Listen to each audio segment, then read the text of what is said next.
People have no chance to get their personal items out. They have no chance to call for help. And this is far away from most media outlets. You are amongst the very few journalists who have even seen this. European or American journalists who have even been here because people are afraid to come or it's too hard to come. And one of the things we were told in Gaza by very respected Palestinian psychologist who had just completed a study of 1,000 Palestinian children was that they had discovered that many of these Palestinian children no longer had a will to live, that they were so dehumanized and so affected by seeing their fathers particularly beaten by Israeli defense forces, that the psychological condition is one of the dimensions of the conflict that is not widely understood. Palestinians called for an international observer force that would stop the violence, but this action was blocked by Israel. Finally, a group of Palestinian and Israeli human rights activists together created the International Solidarity Movement, which has brought people from around the world of all ages and backgrounds to provide a nonviolent international presence to try to fill this need. Rachel Corey, a 23-year-old American student, went to Gaza to join in these efforts, sending back emails to her parents. I have been in Palestine for 2 weeks and 1 hour now, and I still have very few words to describe what I see. It is most difficult for me to think about what's going on here when I sit down to write back to the United States. Something about the virtual portal into luxury. I don't know if many of the children here have ever existed without tank shell holes in their walls, and the towers of an occupying army surveying them constantly from the near horizons.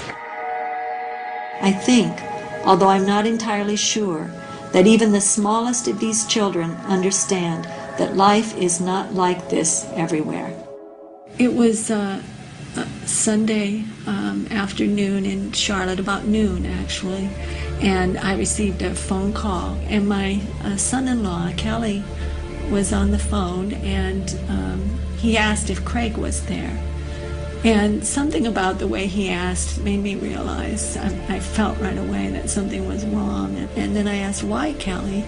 And he hesitated for a minute, and he said, we've had some very sad news. And then my daughter, Sarah, I could hear her in the background, and she got on the telephone, and she said, Mom, it's Rachel. And I think the first words out of my mouth then were, is she dead?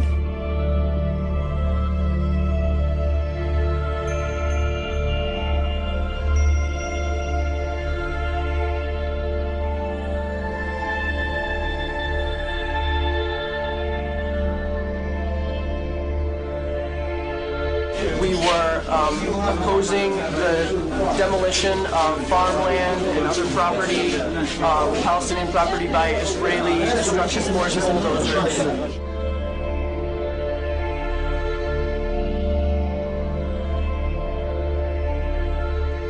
And the bulldozer drove up, and it kept going, and she tried to move back, but she couldn't move back, and she got caught underneath. She got caught underneath the bulldozer.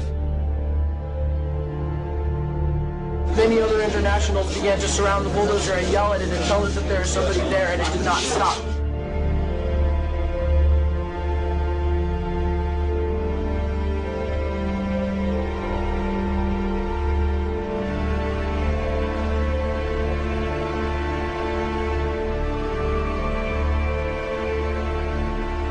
Where Rachel was killed, she was protecting a doctor's home.